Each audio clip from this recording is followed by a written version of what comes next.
so much for being here, though. I really appreciate it. I just want to make sure I'm not diagnosed NPD, so I Yeah, didn't know if you were yeah, looking for someone. Okay. yeah, and that's actually something super, I think, relevant, and that I want to Yeah. cover. Good. Yeah, that is the spectrum and Yeah, stuff. exactly. Okay, so now we're gonna officially start. Great. And wait, and what should I call you? Tessa. Okay. Tessa. All right. Hello, everybody. I'm here with Tessa. Tessa, what I'm doing is a series on people with cluster B personality disorders and everything under that umbrella. I'm doing interviews with people.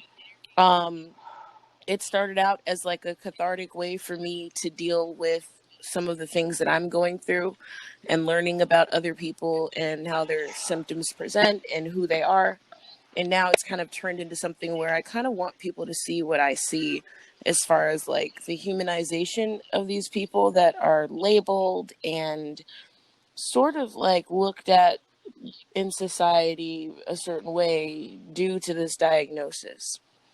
And you were gracious enough to let me interview you today. And I thank you.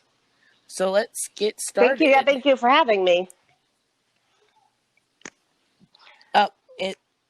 No problem, anytime. So in 5 or 6 sentences, tell me about yourself.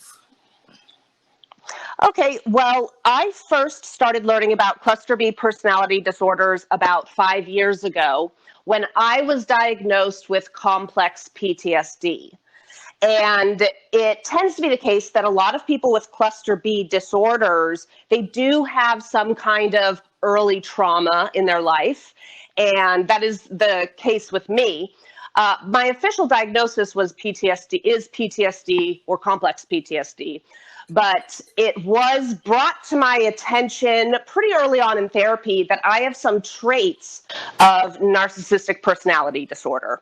So that's when I really started reading about it myself, learning more about myself, and learning about these traits through the framework of someone who has some of these traits herself. Gotcha. And that's actually what that's being tossed around. Like I'm in therapy right now and they're thinking I might have PTSD too.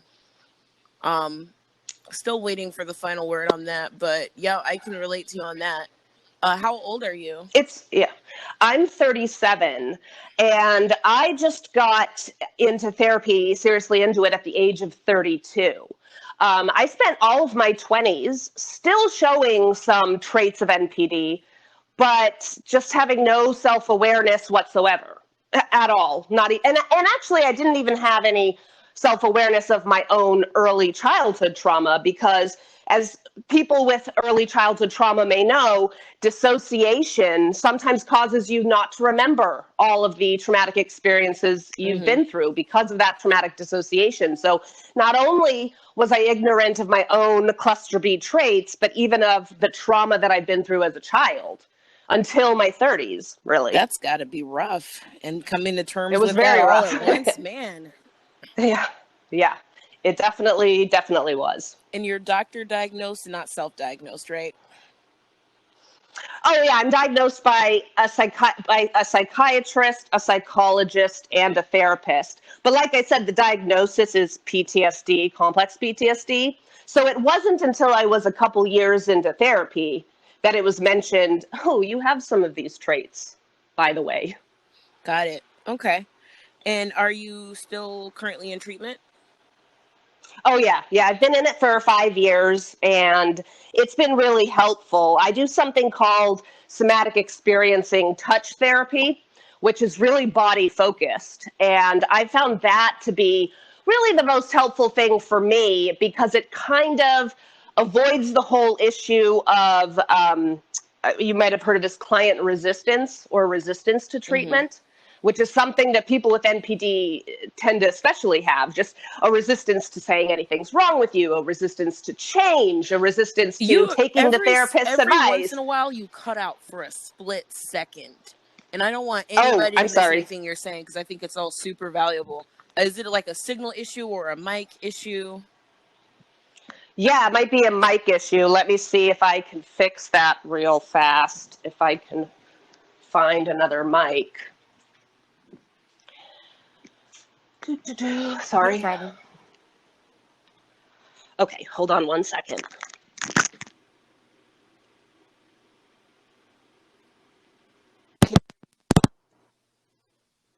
Hello? Yep, I'm here.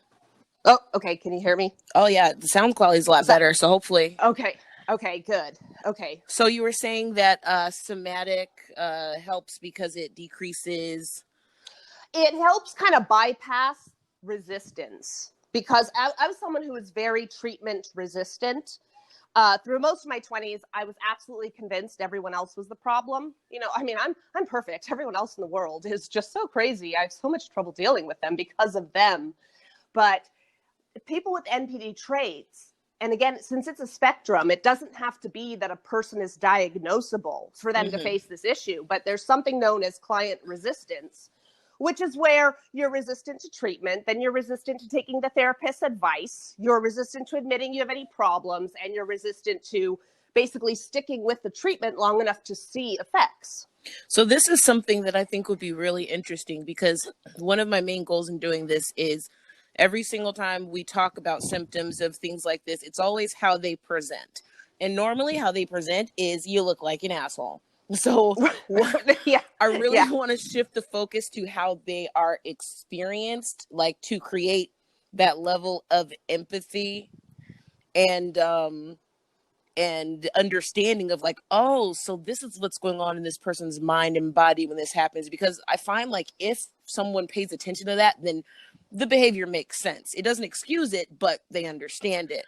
So yeah, so with man, I just lost it. You just brought up something and I wanted to ask you what it for patient resistance. What's the experience like? What goes through your mind when you're like, I don't want to take this advice? Like what's your thinking there? Oh, well, it depends, I guess, on what's being presented to me. But the first thing that happens is I think, no, that's not a me problem. That's an everybody else problem. So no, I don't need to change this about me because it's everyone else behaving wrongly. And that's probably the first thing. And then another thing is I swear that every therapist who wants me to be different, they are trying to make me a frickin' doormat. That's what they want. They want me to be a little doormat that everybody walks all over. Yep, I They want definitely me to can be like, yeah, understand this that. sad sap that just lets everyone walk all over them and has no boundaries. And that's what I feel like they're trying to turn me into. Yeah, that makes sense. And it's like, okay, everything you're bringing up to me, you're saying that I should change this and I should let this person do this. And I can definitely understand being like, why? Like, why do I have to be the one to make the change in this situation? That's reasonable. I think like everyone has experienced that before. So one of the other symptoms that is usually associated with it is lack of empathy. Do you feel that you have empathy? I definitely have it. So there's not a total lack of it with me, not at all. But it is very selective. So, for example, I tend not to empathize with total strangers. And I pretty much never empathize with someone that I think is quote unquote attacking me. But having said that, like I see attacks where other people might not see them. So you could give me like what you view as very constructive criticism, but I'll see it as an attack, and I'm not going to empathize with your situation, which is maybe the reason you're giving me that constructive criticism. Like maybe you've had an issue with me and you're saying, hey, I want to talk this out. Well, I'm going to feel criticized and attacked really by what you're saying. So I'm not going to empathize with your situation in this case. Yeah. Because I'm feeling like, no, you're attacking me. Which I think makes perfect sense too. Like any human being on the planet, personality disordered or not, mentally ill or mentally healthy, is if they feel attacked, if they feel that someone is hurting them in some way, they are not going to have empathy for them in that situation. And I'm bringing that up because with cluster B personality disorders and with I think almost any mental illness you can think of, the symptoms are essentially a universal human experience. It's just at different levels. And I want to constantly remind people here that these are in the right situation, these are reasonable reactions. But like you said, in this case, it just so happens that you're saying you also struggle with perceiving attacks where that might not necessarily be what they are. So while your reaction to it makes perfect sense and is rational, I feel attacked, so of course I'm going to have less empathy for you. The reasoning behind it might not be accurate. That's exactly right. And that I think people don't understand, because like you just said, anyone, if they feel attacked, they're not going to empathize in that moment. Yep. The difference is that cluster B individuals, they frequently have trauma from childhood. And so what happens is they get triggered. Yep. And they Absolutely. Yeah, they perceive attacks where none might be. Mm-hmm. And then they don't empathize, and people don't understand because it wasn't really an attack. Mm-hmm. Yep. So on the one hand, you have somebody who's feeling like you have no empathy, you don't see where I'm coming from at all. And on the other hand, you have the personality disorder person that's like, you don't understand what you said had a very profound effect on me, and you're not acknowledging that because it doesn't make sense to you. And then you're just at a standstill. Exactly. That's how it goes, and it's very frustrating. And it's really frustrating. Yeah. I mean, on both ends, for sure. Yeah. On both ends.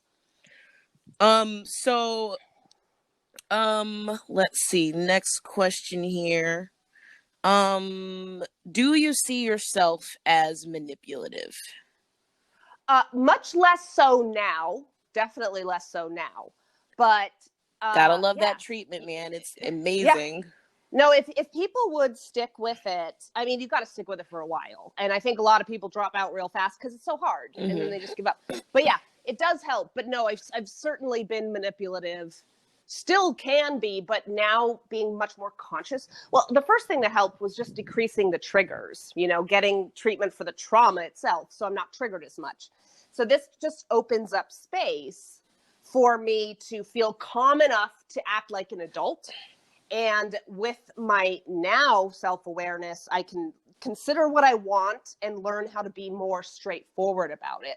But I used to be really manipulative in terms of, like, I'd say nothing to someone about something that slightly bothered me, and then I'd blow up at them and like blame them for it, even though I was like, I immediately went into blaming them without even discussing something. Yeah. And what was like behind that for you? You mean while I was acting that way? Yeah. I was feeling anger at the times, but that anger, the reason it got to be so extreme that I'd explode that way, a lot of it had to do with the dissociation caused by the trauma and my own lack of self-awareness of how I was feeling. Because something really common with people with NPD traits is a lack of self-awareness and emotional intelligence. So lacking my emotional intelligence, I really wouldn't know that I was so upset about something until I would explode. And then I would regret exploding and feel terrible about myself afterwards. And define emotional intelligence for us. Emotional intelligence is the ability to first know how you're feeling in your body. So it's about somatic awareness. How does your body feel when you experience a certain emotion? And then second, to understand what emotion corresponds to that somatic experience. That's the basis of it. Gotcha. And I didn't even have that part down. Yeah. Yep. That's a very important skill to have. And it's not something anybody really teaches you. I mean, I know a lot of like non-personality disordered people who lack that. And it's just because it's not something that's focused on. And it makes no sense. It definitely should be. Like being able to recognize and understand our feelings. That's why I love me some Daniel Tiger for the children. Like being able to recognize and understand what we're feeling, how we're feeling, and being able to acknowledge it it's like life-changing. I know. And that's part of what my Discord server with Invisible Monster, the other Discord owner server with me, is kind of trying to do, is help people get in touch with how they're feeling in the moments so that they can learn what their boundaries are, what they need, and learn how to speak up before they get really mad at someone. That's amazing. Yeah, a lot of people see like the narc rage or the borderline rage as just like somebody being evil and somebody being an asshole, but it's literally an emotional buildup. It's caused from pain that they're experiencing.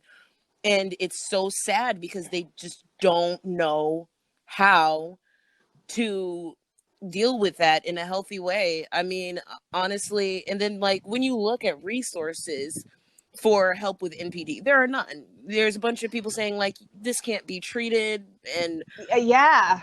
and when really like a strong, but once again, this probably is going to have to be someone who's at least remotely self-aware and willing to try. But if you have someone like that with a strong support system, they're on their way to bettering their lives.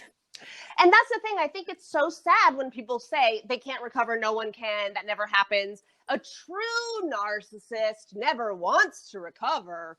But like my Discord server, NPD Recovery, first, it's called NPD Recovery. So the focus is on recovery. And second, we have over 100 members there. They're in therapy. They're getting help. They come onto the server asking for advice. They support each other. I'm watching people recover and get better and improve every single day, not just because they're on that server, but because they're also getting therapy and getting their own help. And it's really upsetting to them, like it would be to anyone, when they keep hearing they can't recover. Yep, I can imagine that's heartbreaking to me, honestly. And you know, there's always a lot of focus on how the victims of people with narcissistic personality disorder who have been abusers, there's a lot of that, which is very valid, and my heart goes out to anybody who's suffered from that as well. But there's I can't remember where I was going with this. But yeah, they're saying like the other side's valid too, because there are obviously people who are mad because they've been abused and mistreated by a narcissistic person. So they're really hurt and they're saying all these things.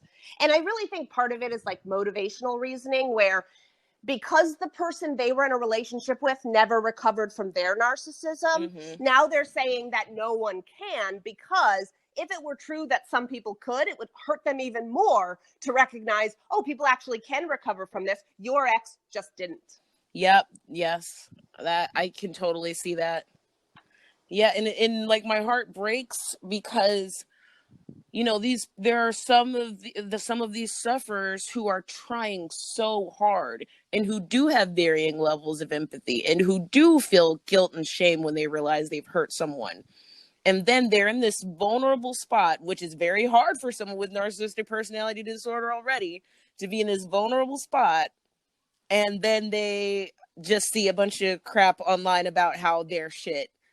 And for a disorder that usually harbors so much like lack of self-esteem and shame, it's like forcing them into an endless cycle. It's like, what, you know, it's not okay. And it's especially hard because people with NPD, given how harmful they tend to be, like we tend to be. I keep saying like they and we, but the truth is, since the whole thing's on a spectrum, you don't have to have the disorder to have traits and be problematic. Since we are so have a tendency to be harmful, then people, I would think, would especially want for us to exactly get help. But then when exactly. they say everywhere we can't recover and we're a lost cause, I mean, that's going to really even further discourage an already very defensive person from acknowledging they're narcissistic, let alone getting treatment. Absolutely. And you know, and like that's the thing, it's like if there were good treatments and like and very good programs and support for narcissistic people to recover, that's literally better for everyone. So that's right, which is part of like, because the NPD Recovery Discord server is like partially there and popular because people are like, they want to get better, but there's so much shame that they don't know where to go. And they'll turn up somewhere where they can like be open and express themselves, and they can make a lot of progress as soon as they're in a space like that. Yeah. So as far as your narcissistic traits, have you always felt like something was different about you? Like since like from a very early age, did you realize, so I'm not like these other people? or when did you first realize that? So from a very early age, I definitely knew I was different from others because I knew I was so much better and smarter than all of them. And so I definitely knew that starting really early on. But I did not know that I was different in a disordered way really until my 30s. Gotcha. And how has like let's take treatment out of it, just self-awareness, how has that changed? Because I've seen like people who couldn't afford treatment, but just the self-awareness of realizing, oh crap, I have a problem, has drove so much change. So just self-awareness in and of itself, how has that made a difference for you? My self-awareness is just, that's hard to answer because in my case, my self-awareness was totally caused by the treatment, particularly the somatic experiencing touch therapy, because that got me aware of my internal somatic feelings, which increased my emotional intelligence. And that's really where my self-awareness came from. It actually didn't start on a cognitive level, really. Gotcha. I don't know how, but as far as people developing self-awareness is always the first step because Mm-hmm. you're not even going to get anywhere without it. So Right. there's always got to be some step of self-awareness before you can even accept help or seriously seek it. And so you mentioned before difficulty taking criticism. Is that's something you experience or have experienced? Oh, yeah, goodness. Yeah, I spent all of my 20s basically any form of criticism, no matter how gentle or constructive, was an insult. You were insulting me. And God, I would have so many reactions to this. One of the reactions I would have is to just criticize the other person. No, not me, you. Like, you're the one. And I would just counter criticize the person criticizing me. Even that clearly wasn't the point, but it also came across as very cruel. Mm-hmm. And why is that? Like from your perspective? Oh, so I guess the way that I've always seen the world is it's a hierarchy, and we're all somewhere in the hierarchy. It's from worst person to best person, and I want to be closer to the top. But how I determine how close I am to the top is by comparison. So there's always a battle between me and every other person on the planet of who's going to be the best, because the better you are, the worse I am. So if you criticize me, then that puts me below you. So I got to knock you down a couple pegs to get myself back up. Basically, it comes from a framework of seeing everything through comparison. Mm-hmm. Like the whole world is just, who am I? I am whatever I am compared to you. Where do you think that worldview came from? Like what caused it? Oh, definitely my childhood. Being raised by people who could be somewhat narcissistic themselves. Don't know if they had a disorder, but they had some narcissistic traits. And also being just emotionally and verbally abused throughout my childhood, it kind of crushed my self-esteem in any possible healthy way that I could look at myself. Mm. So it all became, I guess I felt so pushed down and so negatively about myself throughout my childhood because of the way I was being treated in my primary family that I just settled for deciding who I am in comparison to everybody else. This is something that happens when you lack true healthy self-esteem. And how has your worldview changed from that, and like how do you look at that now? Now I still see some things as a comparison, but probably in like competitions where most people would. Now I'm not, I guess I feel like I know myself a little bit better as a person, so I don't feel the need to constantly compare myself to other people. Gotcha. So I, some of I that feel self-esteem's got built, that's right. Yeah. and now you see the world like your worldview on that is like what? How would you describe that in one sentence? Um, I just, I don't know because it's changing still. Yeah. So maybe ask in another 5 years because like I've been in a lot of flux the last 5 years. Yeah. So I'm not exactly sure how to summarize it into one or two sentences. All right, two more questions for you, and I'll let you get back on with your night. The first one is, how has the stigma affected you, your self-esteem, and your recovery? Good question. Well, the stigma, okay. Fortunately, I was already in therapy by the time I learned about NPD and the stigma. So like I said, I was diagnosed with complex PTSD, and it was only a couple of years into therapy, it was brought up about my narcissistic traits. So fortunately, by the time I started seeing what the stigma was, I was at least solidly doing my treatment. But I was really, first of all, angry that when people spread misinformation, like some of the ones I hate the most, a true narcissist never knows they're a narcissist. Like, that's just the no true Scotsman fallacy, because there are people who are diagnosed with NPD and they know it. And saying like narcissists can never recover, stuff like that.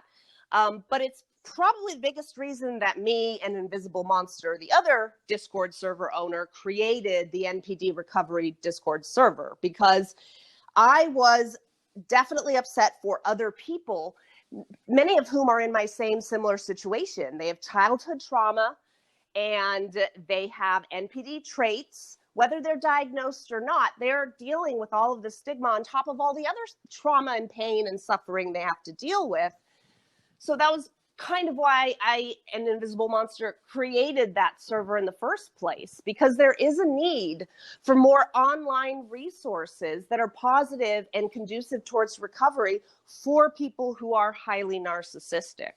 And these people aren't bad people. They aren't waking up every day saying, ha ha ha, who am I gonna manipulate today? They just wake up doing the Mr. Burns finger pyramid, just planning their next heinous act. That's right. That's much more like the evil Hollywood psychopath. Right. And they're good people. They're in a lot of pain and they're trying to get help and work on themselves.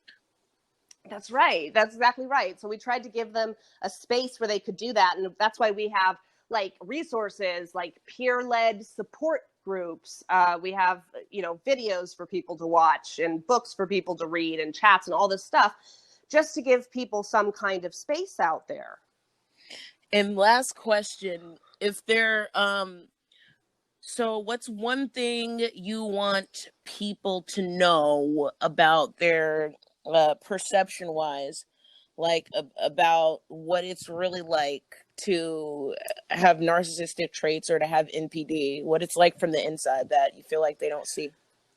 Yeah. The first thing that I want people to know is that it is not willful and planned out and all premeditated. Like you were just saying, we don't like sit there like planning out our schemes. These are trauma reactions or triggered reactions to perceiving threats and attacks where none exist, because they're being triggered to early life trauma.